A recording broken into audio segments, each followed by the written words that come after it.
अस्सलाम वालेकुम guys, my name is Asha Sadiq. I hope you are doing fine. तो अब हम स्टार्ट कर रहे हैं feeding and eating disorders.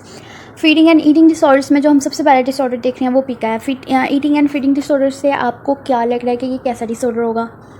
Similarly ये ईट रिलेटेड है कि इंसान क्या क्या खाना पसंद करता है, कोई स्पेसिफिक चीज़ें नहीं खाता, या फिर कोई गलत चीज़ खाने की आदत डाल लेता है, वेट गेन के डर से नहीं खाता, कुछ खाता है तो वॉमिट करने की आदत डाल लेता है। ये जितने भी साइकोलॉजिकली रिलेटेड ये फिजियोलॉजिकल प्रॉब्लम्स भी होते हैं, जाहिर सी बात है, लेकिन साइकोलॉजी भी इसमें है बीच में उनका थोड़ा बहुत। तो उसकी सोच, उसकी परसेप्शन, उसकी थिंकिंग के बारे में भी है, तो इस वजह से फिर हम उसको साइकोलॉजिकली भी ट्रीट करते हैं, मेडिकली भी ट्रीट करते हैं। ठीक है, तो सबसे पहले पिका जोन से वो है non nutritive and non food substances का खाना।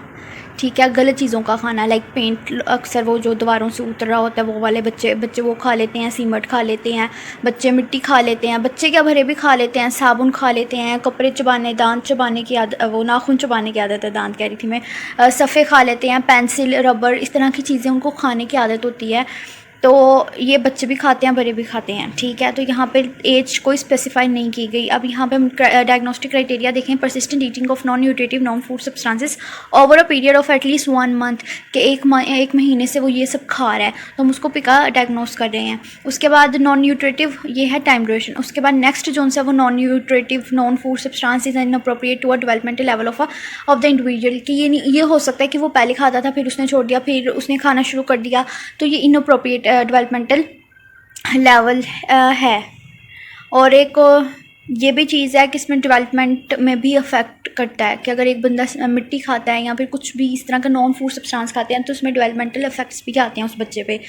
तो eating behaviour is not a part of culturally. अब ईटिंग बिहेवियर जो है वो हमारे कल्चरल और सोशल नॉर्मेटिव प्रैक्टिसेस के पार्ट नहीं है, इसलिए हम इससे हमें मेहनत करनी पड़ती है, और अक्सर लोग जो है इसको बहुत नॉर्मल भी समझते हैं। लेकिन आपको कंसर्न करना चाहिए किसी स्पेशलिस्ट डॉक्टर के साथ, किसी साइकोलॉजिस्ट, साइकेट्री या किसी भी डिपार्टमेंट में आप जाके कंसर्न करें ज़रूर। If the eating behaviour occurs in the context of another mental disorder, कि अगर एक ईटिंग बिहेवियर जो है वो किसी intellectual disability, autism spectrum disorder, schizophrenia या किसी भी दूसरे मेडिकल कंडीशन या मेंटल डिसऑर्डर की वजह से अराइज हो रहा है, तो उसके लिए हमें एडिशनल क्लिनिकल अटेंशन भी देनी है। कि कहीं इसको कोई दूसरी, जैसे हमें ये पता है कि वो मिट्टी खाता है, तो हम कहते हैं अच्छा इसको पिका, ये मिट्टी खाता है और ये इतने ड्यूरेशन से खा रहा है, सिर्फ इतना नहीं करना, हमें एडिशनल क्लिनिकल अटेंशन भी उसको प्रोवाइड करनी है। चेक करना है क्या उसको दूसरा कोई पैनिक या एंजाइटी का मसला तो नहीं है, या उसको कोई भी इससे रिलेटेड कुछ मसला है कि नहीं है। हमने वो सारे मसले उसके चेक करने हैं, फिर जाके हम उसको कुछ डायग्नोस करेंगे। ठीक है, और उसके बाद ये डी क्राइटेरिया जो है वो दोबारा रिपीट हुआ है, सॉरी उसके लिए। अब अकॉर्डिंग नोट अकॉर्डिंग भी हम उसकी इसी हिसाब से करते हैं। तो ICD-CM, ठीक है, इंटरनेशनल क्लासिफिकेशन जो डायग्नोसिस जो है उसका पिका के लिए कोड है 3079 के लिए। और ICD-10 में अडल्ट्स और चिल्ड्रन को स्पेसिफाई किया गया कि अगर चिल्ड्रंस के लिए होगा तो वो F98.3 होगा, और अगर अडल्ट्स के लिए होगा तो वो F50.8 होगा। ठीक है, उसके बाद रिमिशन जोन सा, रिमिशन यही है कि after full criteria of a pica were previously met, के पहले जो था वो क्राइटेरिया पूरा मैट हो रहा था, मतलब 3 हमने पढ़ी है ना, ABCD, वो ABCD तीनों मैच हो रहे थे। लेकिन उसके बाद उसने वो खाना छोड़ दिया, ट्रीटमेंट हुआ थोड़ा बहुत तो उसने खाना छोड़ दिया। अब आफ्टर सम ड्यूरेशन या कुछ अरसे के बाद वो दोबारा से अगर खाना शुरू कर देता है, तो फिर हम उसका वही जो पहले क्राइटेरिया पूरा हो चुका था, पहले हमने डायग्नोस किया था, वही लेके चलेंगे। हाँ, एडिशनल अटेंशन दे लेंगे कि क्या अब क्या हुआ है, क्या कोई साइकोलॉजिकल दूसरी किसी साइकोलॉजिकल प्रॉब्लम्स के साथ तो नहीं ये राइज हो रहा, इस तरह की साइकोलॉजिकल प्रॉब्लम देंगे। लेकिन पिका का क्राइटेरिया हम दोबारा कंसीडर नहीं करेंगे, उसको वहाँ पर ही आगे से ही लेके चलेंगे। तो वो रिमिशन आता है कि जब एक बीमारी हो, उसका आपने ट्रीटमेंट करा लिया और दोबारा वो शुरू हो जाए। उसके बाद प्रिविलेंस आ जाता है। प्रिविलेंस यहाँ पे उन लोगों ने कहा कि ये बिल्कुल ही अनक्लियर है, लेकिन ये देखा गया है कि इंटेलेक्चुअल डिसेबिलिटीज़ जिन बच्चों को होती है वो ऐसी चीज़ें खाते हैं, जबकि मैंने देखा है कि इंटेलेक्चुअल बच्चे भी ऐसी चीज़ें खाते हैं, और अक्सर काफ़ी ज़हीन बच्चों को ऐसी चीज़ें खाते भी देखा है। उसके अलावा रिस्क एंड प्रोग्नोस्टिक फैक्टर्स है। रिस्क एंड प्रोग्नोस्टिक फैक्टर में सबसे पहले इन्वायरमेंटल है, और मेरा ख्याल यही एक इन्वायरमेंटल ही है। क्योंकि इन्वायरमेंटल में ये है कि जब बच्चे को इग्नोर किया जा रहा हो, निगलेक्ट किया जा रहा हो, उसको सुपरवाइज अच्छे से ना कर रहा हो, या फिर उसके डेवलपमेंटल डिलेज आ रहे हों, अब उसको ना बताया जाए कि ये चीज़ खाने वाली नहीं है, ये चीज़ खाने वाली है, और उसको खाने से ना रोका जाए, तो फिर यही चीज़ जो सी है वो इंक्रीज़ करते हैं उसकी कंडीशन के, कि वो जब पहले उसने खाया उसको नो और गंदा ऐसे करके मना कर दो, उसको आदत ही ना पड़े खाने की।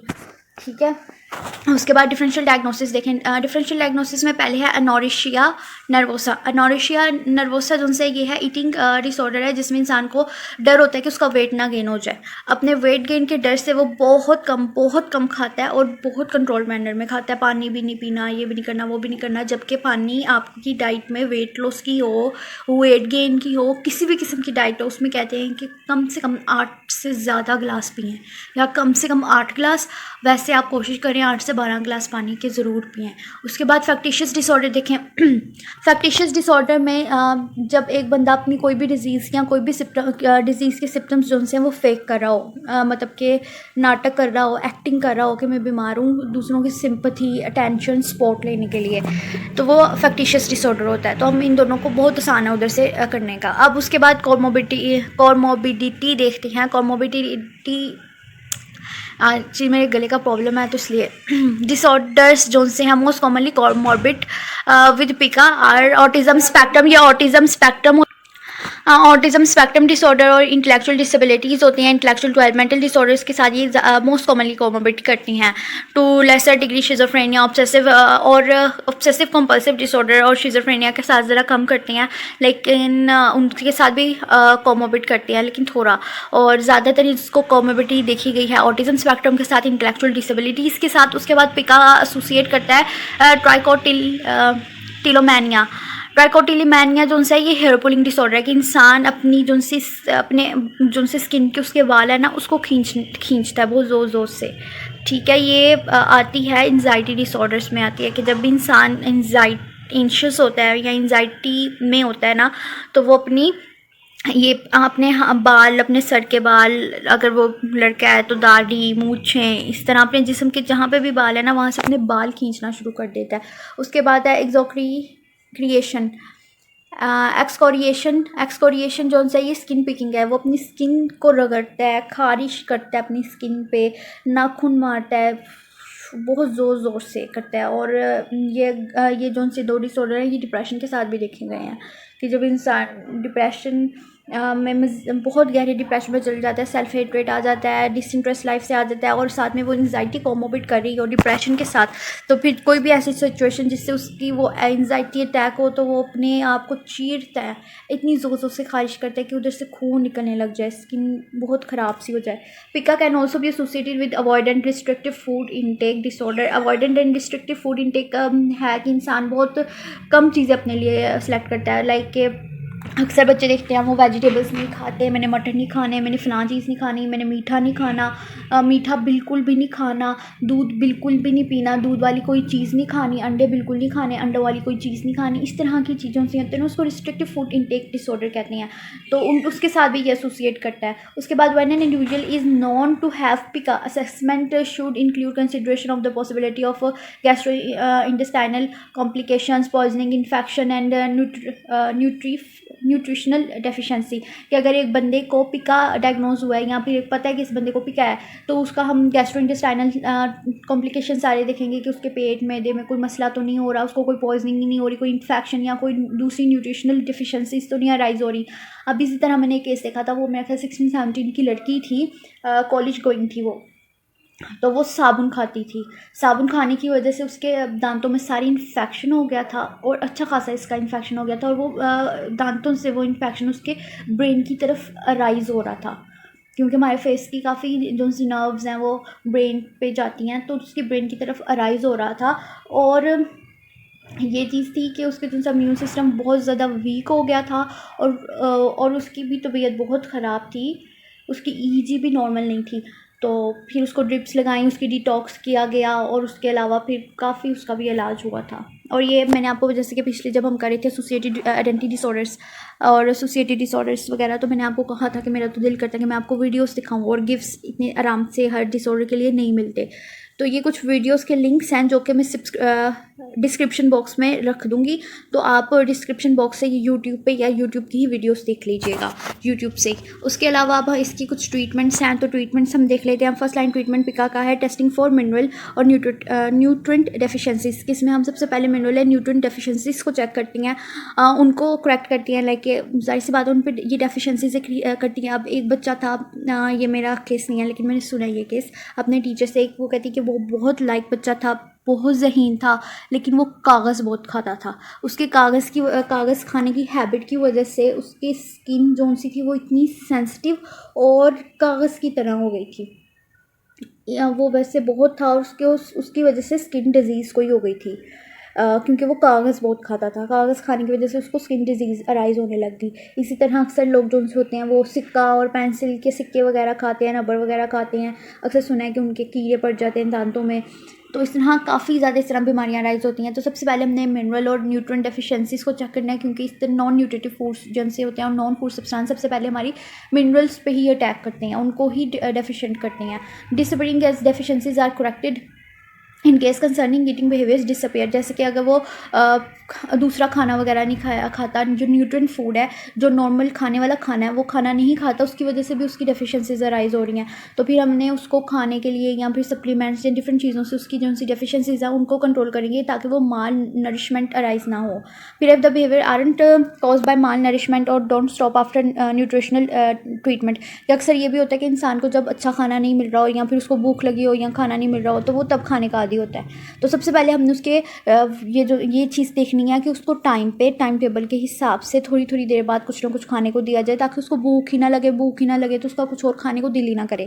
तो अगर उसके बाद भी हम उसका ईटिंग डिसऑर्डर का सारा अच्छे से ध्यान रख रहे हैं और ईटिंग हैबिट्स का ध्यान रख रहे हैं, उसके बाद भी अगर वो खाने से बाज नहीं आता, तो वो बिहेवियरल इंटरवेंशंस को हम देखेंगे कि बिहेवियरल अब ट्रीटमेंट उसको प्रोवाइड करेंगे। पहले हमने ईटिंग और न्यूट्रिशनल ट्रीटमेंट प्रोवाइड किया, अब हम उसको बिहेवियरल ट्रीटमेंट करेंगे। और बिहेवियरल में फिर हम डिफरेंट उसके लिए पॉइंट्स रख सकते हैं, पॉइंट पॉजिटिव यूज़ कर सकते हैं, उसके लिए टाइम आउट यूज़ कर सकते हैं, और डिफरेंट स्ट्रैटेजीज़ हैं जो कि हम यूज़ कर सकते हैं उसके साथ, ताकि वो अपने उस बिहेवियर को उस बिहेवियर को एलिमिनेट कर सकें।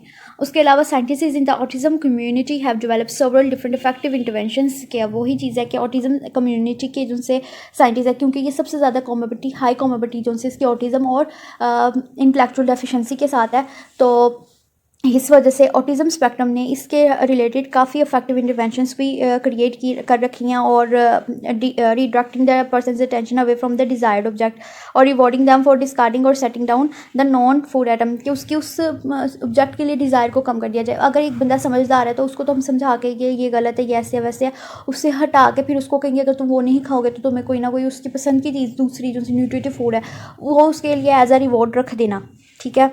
तो वो अगर उस तरह ले लेगा, फिर हम उसको कहेंगे चलो तुम वो नहीं खाते, तुम्हें हम ये रिवॉर्ड दे रहे हैं। कोई भी दूसरी चीज़ अगर वो खाने का इतना शौकीन है, कोई दूसरी चीज़ के किसी भी चीज़ का जो भी उसको शौक़ है, उसको वो उसकी डिज़ायर्ड चीज़ से देनी, तो भी बहुत अच्छा ट्रीटमेंट हो सकता है अगर हम समझा के। अगर वो समझता नहीं है, बच्चा है, तो हमेशा उसको बच्चे तो लालच में बहुत आराम से आ जाते हैं। अगर आपका कोई भी सवाल है तो आप पूछ सकती हैं। Thanks for watching my video, और आई होप